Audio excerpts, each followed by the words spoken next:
Cuando una marca es coherente entre lo que piensa, siente, dice y hace, tiene muchas más posibilidades de alcanzar y de lograr sus objetivos. La cantidad de dolores, la cantidad de situaciones de inmenso estrés emocional que tuve que vivir y que atravesar, han sido muy duras. Me acuerdo que le escribía a Tom Peters, que le escribía así como a grandes referentes del mundo del management o del diseño, y muy poquitos me contestaron.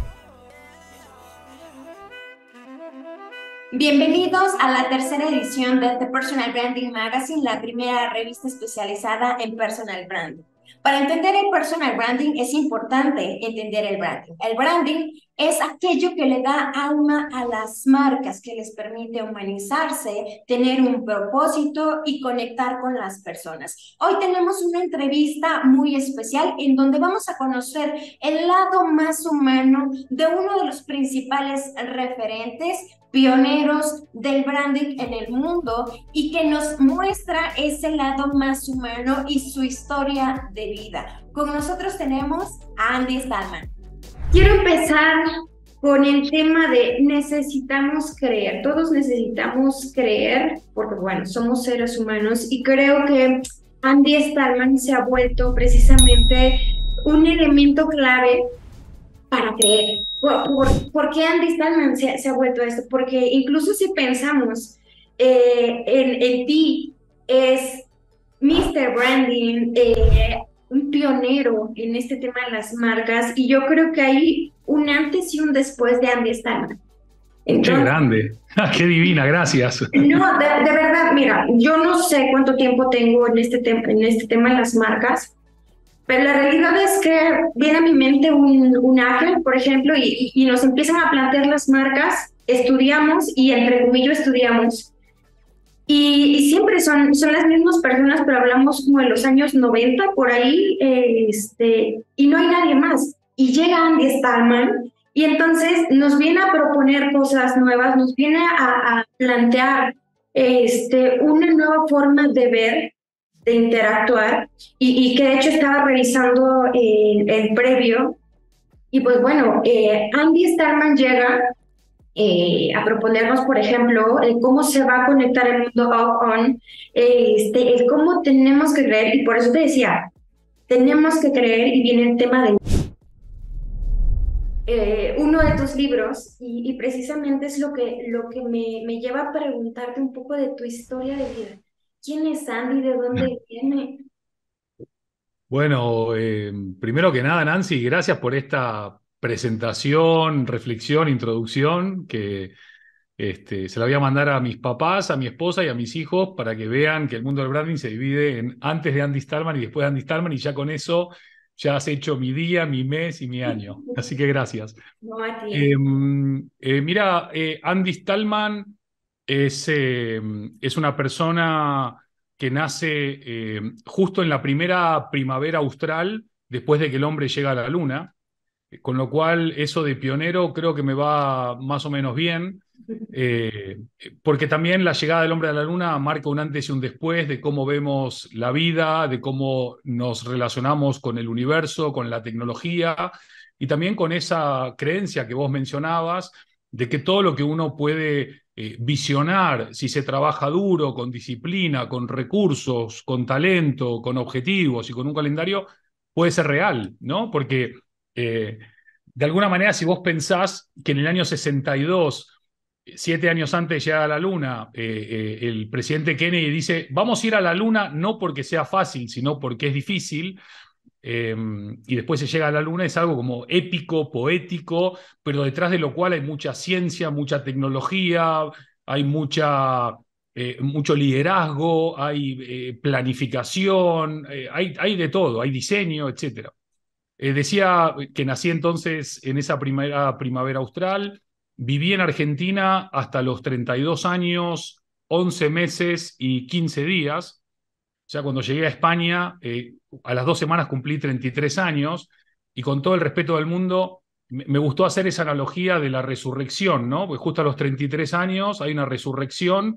Para mí fue una resurrección personal y profesional. me dio la posibilidad de dejar atrás mi carrera en corporaciones, en empresas multinacionales y empezar a emprender en otro país, en otra ciudad, en otro contexto, en otro continente. Llegamos a España con mi esposa y con mi hijo, y luego en España nacieron dos hijos más, una hija Camila en Barcelona y un hijo Max en Madrid y Feli en Buenos Aires. O sea, tres hijos, tres ciudades. Eh, Soy un creyente en las personas de bien. Eh, no solamente creo incondicionalmente en esas personas de bien, sino que busco denodadamente conectarme con esas personas de bien. Me gusta estar con personas que se alegran con el éxito de los demás. Me gusta estar con personas que anteponen la generosidad al egoísmo, la empatía al egoísmo, el dar al estar todo el tiempo pidiendo, la positividad a la crítica y a la queja permanente. Y también me considero quizás un poco un outsider del mundo del branding. ¿En qué sentido? ¿No? Porque al final estoy muy metido en el mundo del branding, pero me refiero a un outsider porque yo no estudié branding, no estudié marketing, no estudié publicidad, no inicié mi carrera en un estudio de diseño, ni en una agencia de diseño, ni en una agencia de branding.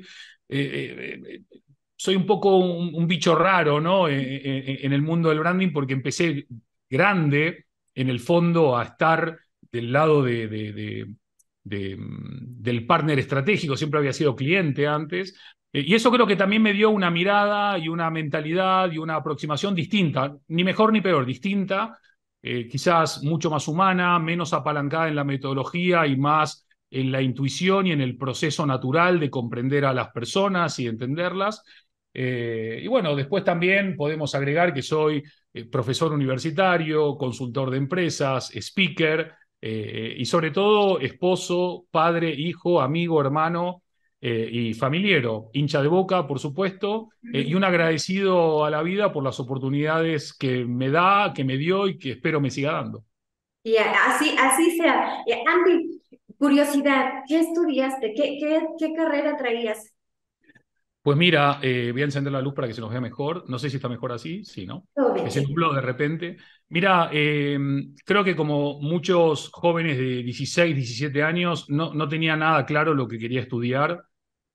No tenía claridad sobre hacia dónde quería ir. Era un joven completamente confundido sobre esa etapa universitaria que se me venía encima. Me mandaron a hacer unos, no me acuerdo cómo se llaman ahora, estudios, bueno, para que te digan un poco en base a Orientación cómo... vocacional, Eso, alguna. orientación vocacional, eso. Y me salieron dos cosas como completamente opuestas, ¿no? No me salió, no sé, física y matemática, me salió periodismo y no sé qué más, nada que ver. Y ahí me pasó algo increíble. Mi papá, que es un tipo que se hizo a sí mismo, es un grandísimo emprendedor, empresario, un tipo que se hizo de cero, un tipo al que admiro muchísimo, y mi mamá también, que es una tipa que también empezó muy de abajo y se hizo de cero, también una gran mujer creativa, emprendedora. Me hablaron y me dijeron, mira, si te salió periodismo y querés estudiar periodismo, estudia periodismo. Estudiá algo más también, porque periodismo solo no, te estoy hablando de que yo tengo 54 años, Nancy, o sea, cuando yo estudié, esto fue, ya no sé ni los cálculos cuántos son, eh, hace, no sé, 20, Bastante. un montón, hace un montón. Y en esa época estudiar periodismo no es como ahora que tenés plataformas y influenciadores. Antes estudiar periodismo era otra cosa, distinta. Entonces me anoté en periodismo y la carrera seria que elegí fue administración de empresas. Ujú. Entonces iba a la mañana a una universidad a estudiar administración de empresas, salía de la universidad, trabajaba a mediodía, salía de trabajar y me iba a otra universidad a estudiar periodismo. Y así, durante los primeros, creo que fueron 3 años, periodismo me recibí rápidamente, también era una carrera un poco más corta, me gustaba mucho más, se me hizo muy amena, muy ágil, muy divertida, aprendí mucho, me divertí mucho. Administración de empresas era todo lo opuesto, era, no sé, cálculo matemático, estadística, contabilidad. Era aburridísimo, no me gustaba nada, no me divirtió nada. Llegué a cuarto año de 5 y en cuarto dejé la carrera. Dejé la carrera, obviamente mis padres estaban un poco, nunca me lo dijeron, la verdad, me enteré muchos años después, estaban como muy agobiados, ¿no? Porque tú piensas que para dos padres hechos así mismos, tener un hijo doctor, no sé, licenciado, ingeniero, era arquitecto, y yo no era periodista, ¿no? Y digo esto desde el mayor respeto al mundo del periodismo, ¿no? No como algo despectivo, nada que ver. Pero en ese momento me tomé un año sabático laboral, o sea, me dediqué a trabajar, no a estudiar, y le dediqué un año a trabajar y me metí a trabajar en algo increíble que fue la primer miniserie de lo que hoy vemos en Netflix, pero te estoy hablando hace 35 años. Miniserie que se grabó en Fílmico, 13 capítulos de una hora cada uno, con música de Fito Páez, que ahora que está de moda por Netflix, con Cecilia Roth como protagonista, con Miguel Ángel Solá, Juan Leirado, bueno, un elenco espectacular, y eso era trabajar 14, 15, 16 horas por día de sol a sol. Hasta que terminó la miniserie, todos muertos terminamos, porque eso fue, yo no sabía lo desgastante que es grabar, filmar, y uno ve la miniserie y no sabe todo lo que hay detrás, pero es un trabajo brutal. Y ahí me decidí que me quería licenciar de algo y me puse a estudiar la licenciatura en Relaciones Internacionales, porque ya con más años no sabía lo que me gustaba, pero tenía muy claro todo lo que no me gustaba. Y esto era lo que menos me disgustaba de todo. Y la licenciatura en Relaciones Internacionales te da la posibilidad, o me dio la posibilidad de entender un mundo ultraconectado, un mundo que donde lo que pasa en un lado impacta en el otro lado. No había todavía internet masivo, ni mucho menos. Te hablo de comienzo de los 90, ¿eh? O sea, no, derecho internacional, comercio internacional, geopolítica, historia de las relaciones internacionales, una carrera espectacular. Obviamente me iba a morir de hambre, pero por lo menos me iba a pasar bien esos 4 años y eso es lo que estudié. Después ya hice otros estudios más avanzados y desde hace algunos años, 10 12 años, aprendo dando clases.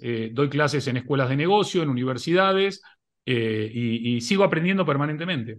Y eso yo creo que es algo que te define, tiene bastante tiempo que te sigo y es una de las cosas que normalmente marcas. Por ejemplo, si te seguimos en Twitter o en Instagram, es como el qué viene, qué estamos haciendo, como parte de las marcas, qué estás haciendo para entender a tu cliente y cómo conectas con el branding. Entiendo cómo esta parte de tu historia en la carrera que se me hace súper interesante porque a veces pensamos no, es que lo que estudiaste es a lo que te tienes que dedicar o debes traer una carrera y por eso te dedicas o por eso escribiste tu primer libro. ¿Cómo conectas con el branding y cómo lo haces, pues, bueno, tu pasión o cómo se hace tu pasión pues, bueno, el primer libro. Vamos al primer libro.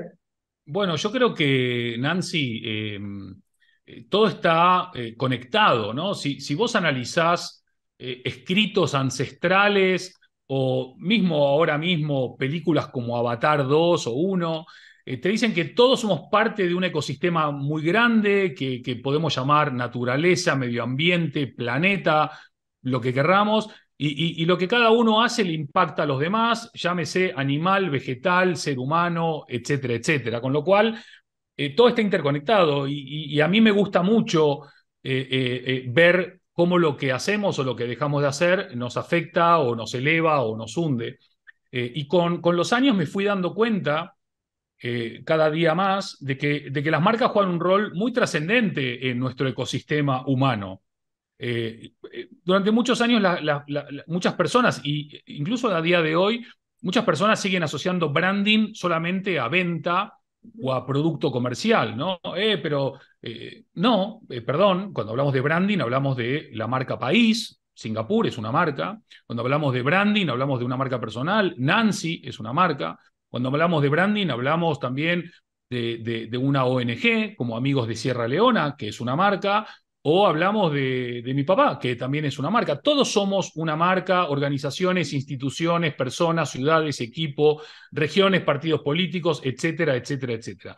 Ahora bien, eh, lo fascinante que está pasando desde aquel primer libro, Brandofón, que ahora te cuento sobre él, hasta ahora, es que lo que yo iba intuyendo, o más que intuyendo, era mi wishful thinking, ¿no? Era casi mi pensamiento fantástico de decir, para mí las marcas tienen que contribuir a crear un mundo mejor. Se está dando todavía de manera tibia, de manera minoritaria, pero se está dando. O sea, no era una utopía, era algo que se podía dar. ¿Cómo nace Brandofón, el branding del futuro? En el año 2012, la Universidad Piloto de Colombia, una universidad muy prestigiosa de Colombia, en Bogotá, me invita a que participe en la cátedra Andy Stallman.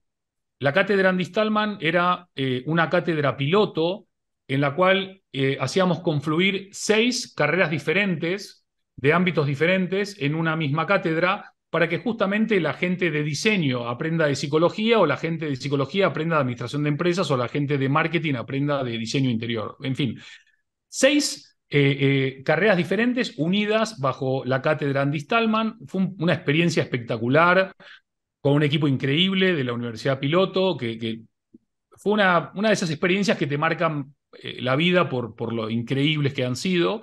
Y cuando estoy terminando la cátedra, me dicen, mira, es importante hacer una publicación de acuerdo a la no sé qué del Ministerio de Educación, de no sé cuánto, y me piden una publicación. Y esa publicación iba a ser un white paper que después empieza a engrosarse y por qué no hacemos un libro? Propongo escribir el libro, me propone, no me acuerdo quién propuso a quién, y yo estoy en un vuelo, no me acuerdo si de Madrid a Bogotá o de Bogotá a Madrid, y estaba pensando en el nombre, y tenía 4 o 5 nombres en la lista corta, y 2 de los finalistas eran Brandonov y Brandofón. Lo que pasa es que Brandonov, no sé a qué te sonará a ti, pero a mí me sonaba a nombre de vodka, ¿no? Brandonov, Smirnov, no sé. Menos mal que no le puse Brandonov, ahora visto en retrospectiva. Y quedó Brandofón, que tenía todo el sentido, porque era la marca en el mundo offline y se sumaba al mundo offline el mundo online, ¿no? Brandofón, que era un neologismo que nacía con esa vocación, no solamente de ayudar a las marcas a integrar el online en el offline, a retroalimentarlo, a complementarlo, a mejorarlo, sino también a cuál es el nuevo rol de las marcas en este nuevo mundo, en esta nueva era. Yo decía en esa época, no estamos en una era de cambio, sino en un cambio de era, y una nueva era necesitaba una nueva mirada, una nueva mentalidad y una nueva forma de hacer las cosas. Y así nace Brandofón, que después con el tiempo se transformó en un máster en una escuela de negocios, en un seminario en una universidad, se transformó en el libro con más seguidores de Twitter, se transformó en una expresión que muchos utilizan hoy coloquialmente, y era una propuesta que yo quería entregarle al mundo, y bueno, y que la verdad que si vos lees Brandofón hoy, sacando los datos, ¿no? Evidentemente los datos se han actualizado muchísimo, ¿no? Si entonces Facebook tenía, no sé, 500 millones de usuarios, ahora tiene 3.000 millones de usuarios, pero sacando esas cosas que no alteran la esencia del libro, el libro sigue muy vigente, casi cumpliendo 10 años. Exacto, y esta era una de las cosas que te comentaba, que aquí está, lo tengo en digital y físico. Se ha vuelto una herramienta para muchos especialistas en el área de personal branding. Y bien, bien dice por ahí, ¿no? Es uno de los libros más vendidos, es la Biblia del branding, y por eso te decía que hay un antes y un después de Andy Stallman, porque no existe algo más potente y poderoso que este libro y que esta idea que nos plantea, y que justo, mira, tengo, este es de la edición 10, porque entonces nos planteas, y ahora con lo que me comentas de enlazar estas 6 líneas, me hace sentido todo lo que viene ahí y todo lo que creas alrededor y entonces Andy Stallman empieza a volverse una de las estrellas, y digo estrellas porque te vuelves muy relevante en cuanto al tema del branding, y las personas queremos saber más, queremos saber, oye Andy, ¿cuál es el secreto para crear marcas? ¿Cuál es el secreto para que mi marca sea relevante o para mi persona ser relevante? Dentro de este tema de entre los libros, lo que has creado, lo que ha surgido, tu recorrido, ¿cuál es uno, y voy a entrecomillar porque aquí hay muchas cosas, cuál es uno de los secretos que tú consideras que se vuelve importante para las marcas y ser relevante? Bueno, Nancy, gracias de nuevo. Es una muy buena pregunta. A mí me gustaría decir a esta pregunta que una de mis contribuciones al branding es justamente que no haya secretos, porque yo creo que el branding debe ser cada vez más transversal, debe estar cada vez más democratizado, tiene que estar al alcance de todas las personas, de todas las empresas, de todas las organizaciones, con lo cual cuanto menos secretos haya, mejor. Y esto no solamente aplica a la construcción o a la transformación de tu marca, sino también a lo que hoy nosotros, clientes, usuarios, empleados, accionistas, proveedores, consumidores de marcas, también decimos, no queremos que haya secretos, queremos que haya transparencia, queremos que haya autenticidad, vamos a darle cada vez más valor a lo genuino. Eh, y yo creo que si te tuviese que resumir todo en una palabra, lo cual es muy difícil, creo que la palabra que engloba un poco todo es coherencia. Cuando una marca es coherente entre lo que piensa, siente, dice y hace, tiene muchas más posibilidades de alcanzar y de lograr sus objetivos que aquellas marcas que dicen A y hacen B o que sienten C y comunican D, ¿no? La coherencia, que debería ser algo de lo más común del mundo, ¿no? O sea, no deberían no haber marcas coherentes. No hay muchas marcas coherentes, ¿sí? Hay muchas marcas que dicen una cosa, hacen otra, prometen algo, no lo cumplen, se visten de A y después actúan como B.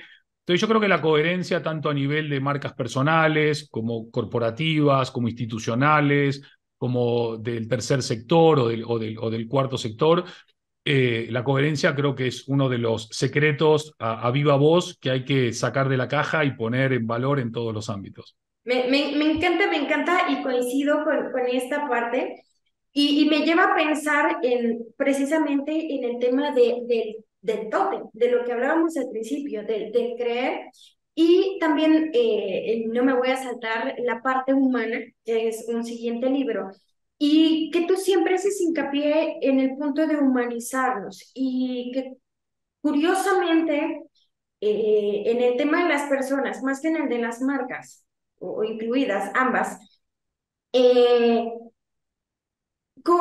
es difícil a veces pensarlo, mira, hasta me cuesta pensarlo, tener que decir que tenemos que humanizarnos.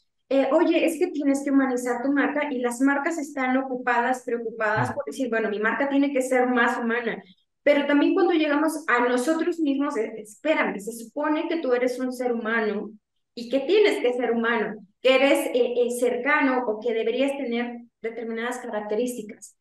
¿Cómo conectas este sentido del ser humano, de conectar, y que incluso nos hablas mucho de los 8 abrazos, de estar cercanos y que lamentablemente no lo tenemos como sociedad? ¿Cómo conectas esto al mundo del branding y a lo que haces en el día a día? Bueno, es una reflexión muy pertinente y muy necesaria en estos tiempos. Eh, a mí hay una cosa que me gusta aclarar siempre cuando hablo de branding o de la sociedad, que es, eh, estamos hablando de- de- de grandes tendencias o de grandes olas. Obviamente hay marcas que entendieron perfectamente cómo es el tema de la empatía y de la generosidad y de la humanización.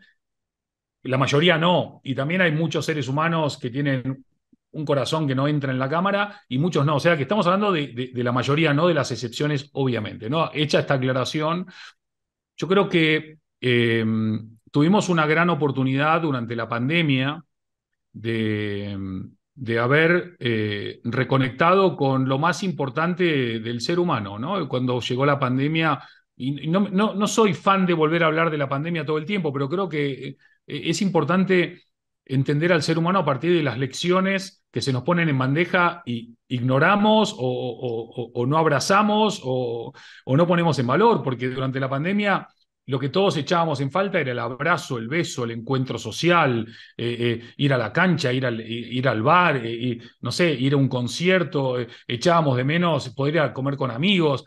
Nadie estaba echando de menos otras cuestiones que no tuviesen que ver con lo más esencial del ser humano. Lloramos de rabia, de angustia, sonreímos de amor, nos emocionamos. Fue un carrusel, fue una montaña rusa emocional impresionante. Y lo que está pasando post pandemia es que pareciera que no pasó nada. O para muchos no pasó nada, porque parece que otra vez hay que acelerarse. Los niveles de ansiedad y de depresión se dispararon, los problemas de salud mental se potenciaron, eh, hay una, una dificultad grande por entender la relevancia ya no clave y estratégica, sino trascendental de poner a lo humano en el centro de las cosas, no solamente en el centro perdón, de tu estrategia de venta o de tu estrategia comercial o de tu estrategia de lo que sea, sino en el centro de la sociedad. Porque no paramos de ver smart cities, no sé, programas de sostenibilidad para salvar a esta especie o esta otra especie. ¿Cuándo nos vamos a ocupar de realmente salvar a lo humano, ¿no? Entonces, yo veo que hay marcas que afortunadamente, no por oportunismo, sino por convicción, se están preocupando por asuntos de relevancia social para la mayoría de los seres humanos. Se están preocupando por el tema del bienestar de los empleados y de sus clientes. Se están preocupando por temas de salud mental y de poder encontrar algunas mejoras en la conciliación. Hay compañías que realmente abrazan la diversidad, la equidad y la inclusión, no solamente el 8 de marzo, entendiendo que la diversidad no es solamente de género, también hay diversidad de raza, de religión, de origen, de nivel socioeconómico, hay la diversidad en un ámbito mucho más profundo. Que la sostenibilidad no es solamente salvar al planeta Tierra, sino salvarnos a nosotros y cómo podemos hacer una vida más sostenible. Entonces, la parte optimista de todo lo que nos está pasando es que hay muchas más personas que antes y muchas más marcas que antes que lo están haciendo. Eh, no están poniendo por delante de la acción el Excel, es decir, ¿cuánto me va a costar que mis empleados estén bien de la cabeza? Por poner un ejemplo un poco bruto, ¿no? No, ¿cuánto me va a costar que no estén bien? Entonces, para que estén bien, tengo que hacer algo, y eso es invertir en su bienestar, en su capacidad de crecer profesionalmente sin estar quemados. Hoy el efecto burnout en las organizaciones está dando muy duro en muchas empresas. Y al mismo tiempo estamos viendo una época de maravillas y de innovaciones sin precedentes. Dan ganas de hacer todo el tiempo. Sería genial no tener que dormir para poder leer o ver o escuchar o hacer todo lo que uno tiene que ver, hacer, leer o escuchar.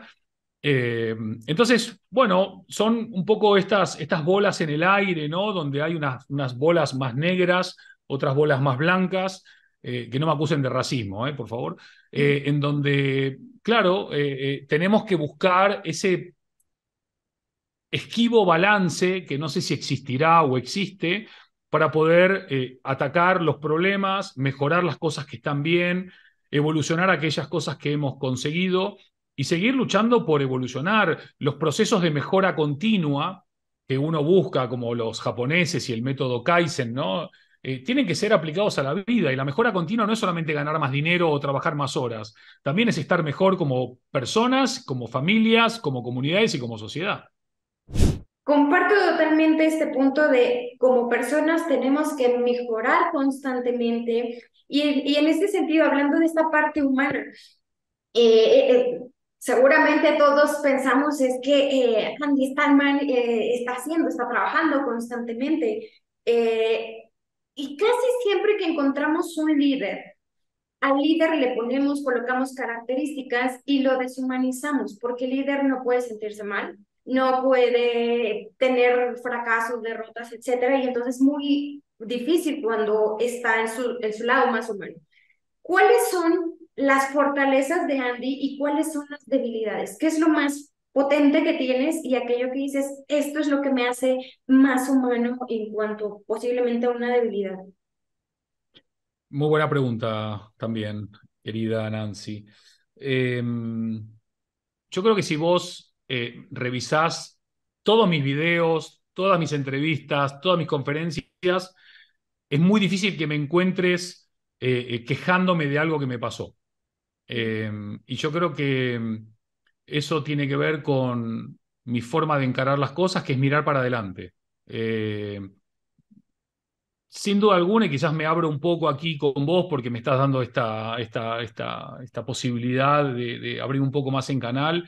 Estos 20 años en España han sido de grandísimo éxito profesional, por todo lo que vos mencionabas antes, 3 bestsellers, escuelas de negocio, proyectos en los 5 continentes, 3 hijos geniales, una mujer extraordinaria, la cátedra, en fin, dar conferencias por todos lados. Bueno, todo eso es genial, es fantástico, pero la cantidad de dolores, la cantidad de situaciones de inmenso estrés emocional que tuve que vivir y que atravesar, han sido muy duras, tanto a nivel personal como profesional, desde la muerte de un ser querido a la distancia, hasta estar parado en una situación muy buena y que de la noche a la mañana te digan que eso no existe más y tener que empezar a remar de cero. Muchas cosas muy, muy difíciles, pero creo que mi fortaleza ha sido siempre tener una familia que me apoyó en los peores momentos. Obviamente en los mejores siempre te apoya todo el mundo, pero en los peores momentos muy pocas personas. La familia siempre fue, es y seguirá siendo la roca, la razón de ser y de hacer. Tener un muy buen equipo es una fortaleza increíble porque te permite un crecimiento colectivo, no solamente un crecimiento individual. Eh, Creo que también una fortaleza es muchas veces eh, traer a mi cabeza el recuerdo de mis abuelos o el ejemplo de mis padres, ¿no? Donde nunca escuché la queja o el lamento, siempre era, bueno, hoy nos caímos, mañana nos levantamos, hoy nos va mal, mañana nos va a ir bien, hoy nos cagaron, mañana, bueno, intentaremos que no nos vuelvan a engañar. Y yo creo que todo ese cúmulo, esa combinación de cosas hace que uno vaya creciendo. Esto no te hace estar exento de dolores y de heridas que en el camino podés ir acumulando, porque en el mundo hay muchísima gente extraordinaria en una proporción de 9,9 a 1, a 0,1, pero siempre hay un 0,1 de personas que no aportan y que te hacen mal y que contaminan y que son tóxicas, pero hay una grandísima mayoría de personas increíbles. Y en España tuve la suerte, además de la familia, obviamente, y del equipo, he conocido amigos y clientes, muchos de ellos amigos ahora, que también han sido un apoyo incondicional para crecer y desarrollarme, no solamente en la fase profesional, sino también en la fase humana. Así que mi agradecimiento siempre está presente y está latente. Y lo lindo de la vida es que me sigo encontrando con gente como ahora contigo, bueno, que ya indudablemente se abre una conexión que no sé a dónde va a terminar, pero que ya me da buena onda, buena vibra, me hace sentir que fluye y eso me da esperanza, que podamos seguir enriqueciéndonos en el sentido más humano de la palabra. Y en cuanto a las debilidades, Andy, una debilidad, hablando en el aspecto profesional, eh, un miedo, podría ser un miedo que tengas que está por ahí latente. No, miedos, siempre hay muchos miedos.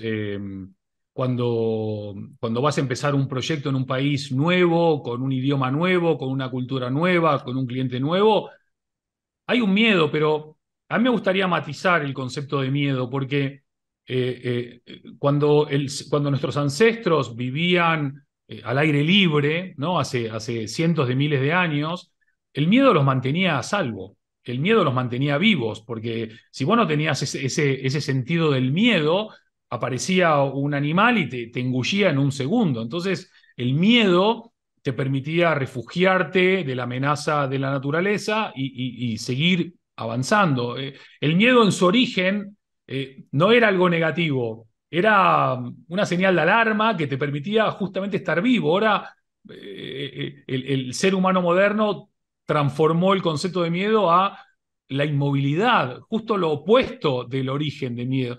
A mí el miedo no me genera inmovilidad, no me hace estar estático, lo que me hace es estar con más adrenalina, me hace estar mucho más conectado, me hace reconectar con lo humano. Obviamente me baja mucho el ego también, el miedo. Me recuerda que no soy nadie en el mundo, porque a veces tú te puedes creer que eres alguien y entre 8.000 millones de personas no eres nadie.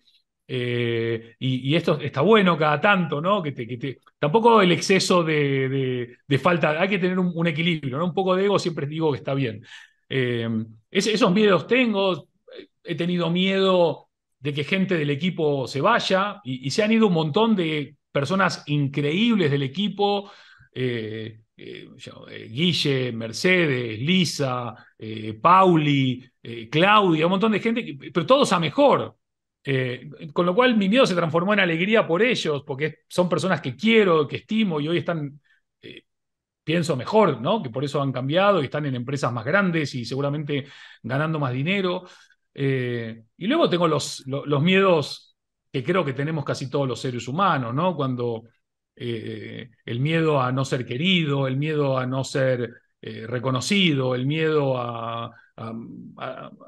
no sé, a perder la cabeza en algún momento. Pero bueno, trato de no enfocarme mucho en eso y en vez de enfocarme en todo lo malo que me puede llegar a pasar, trato de enfocarme en todo lo bueno que me puede llegar a pasar, ¿no? Y bueno, si algún día me pasa lo malo, bueno, ¿qué le vas a hacer? Pero si vivo esperando que me pase lo malo, me pierdo todo lo bueno de la vida. Exactamente. Y hay un punto muy específico, digo, prácticamente estamos llegando a la recta final.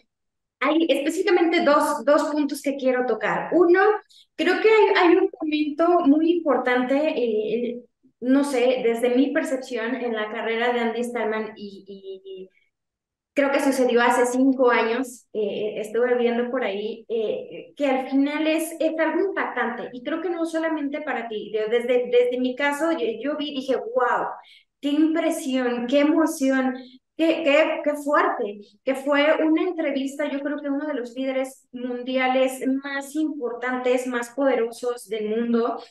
Y fue como, wow, ¿qué hay ahí? ¿Qué te llevas? ¿Qué tienes? ¿Qué tomas de esta entrevista con Obama, que fue en Colombia hace 5 años, Ujú. si no me equivoco? ¿Qué pasó contigo? ¿Qué hubo antes, después, en el escenario? Cuéntame un poquito. Bueno, justo, si la memoria no me falla, creo que fue un 29 de mayo del 2019.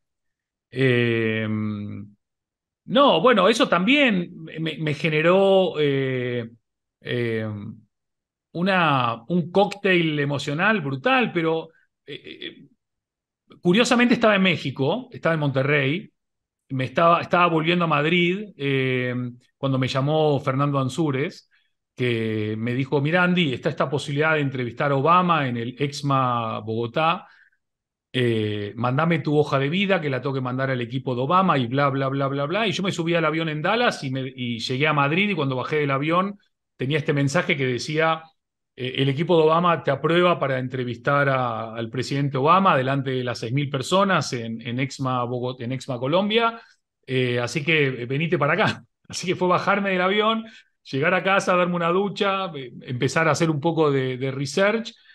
No tuve tiempo de tener miedo realmente, y eso en parte lo agradezco porque fue todo tan vertiginoso que creo que si me avisás ahora, no sé, con 6 meses de antelación, que me voy a sentar con algún gran líder, lo mismo me da miedo. En ese momento no tuve tiempo de tener miedo, y eso estuvo bueno. Toda la adrenalina fue adrenalina positiva. Conocerlo fue especial. La verdad que la generosidad de Fernando de invitarme a hacerlo y luego la cercanía el presidente Obama tuvo para conmigo. Tuvimos un mano a mano en el backstage, los dos solos, de casi 20 minutos, media hora, hablando de la vida, hablando de mi familia, de su fundación, hablando de Totem Branding, hablando de Argentina, de Estados Unidos, hablando de un regalo, realmente era increíble, ¿no? Y aparte, su forma muy cercana, muy campechana, ¿sí? Era como estar permitime la expresión, como estar con un amigo, no había que forzarse, ¿no? Había que fluir. El tipo te permitía fluir y estar con él. Y después la salida al escenario fue apoteósica, fue como, imagínate como si fuese la noche que ganás las elecciones, él es el presidente y yo el vicepresidente y salimos y se viene abajo el estadio. Esa fue la sensación. Había 6.000 personas de pie, flashes, cámaras, ruido, música, aplausos. Era increíble, ¿no? Era una cosa única. La conversación fue muy fácil porque él hacía contacto visual permanentemente conmigo. O sea, había 6.000 personas, pero él estaba hablando con Andy, ¿no? Y eso era increíble. Hablaba claro, hablaba directo, es un comunicador espectacular. Yo no lo voy ahora mismo abrir un juicio de valor, si fue un buen presidente, un mal presidente, si administró bien o se administró mal, es otra charla para otro momento.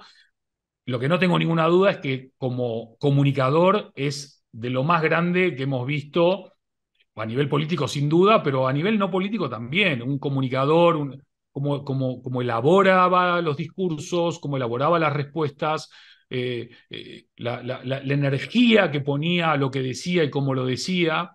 Bueno, y la charla fue muy especial. Hablamos de todo, hablamos de la mujer en la casa, las hijas, la mujer en el gobierno, la mujer en la educación. Hablamos de diversidad, hablamos del rol de la educación en los países que crecen y el rol de la mala educación en los países que no crecen. Hablamos de la creatividad y de la innovación, hablamos de branding. Hablamos de la importancia de jugar en equipo, como habíamos hablado de Argentina y de Messi. Él puso el ejemplo de Argentina y de Messi. Ahora, si tuviésemos otra charla, habría que cambiar ese ejemplo, porque como somos campeones del mundo, ya no aplica ese ejemplo. Y recién hablabas de los 8 abrazos. El cierre de la charla fue con todo el estadio de pie, todo el Movistar Arena de pie, él y yo fundidos en un abrazo, que para mí fue otro regalo espectacular. Bajar al backstage, que él se dé vuelta y me diga: Andy, hiciste un trabajo excelente, te felicito, nos volveremos a ver. Eh, Charlar 2 minutos más, el equipo de seguridad entrando en el backstage, despedirse y yo quedarme ahí tratando de procesar lo que había pasado, que había sido un regalo increíble que al final supongo que el haber trabajado una buena trayectoria profesional, eh, más la generosidad de Fer, más un poco de buena suerte, más la serendipia o el destino, me puso en un lugar que siempre estaré agradecido de haber vivido, disfrutado y hoy compartido, ¿no? Y bueno, yo aquí prácticamente me estoy quedando sin palabras porque precisamente lo acabas de decir.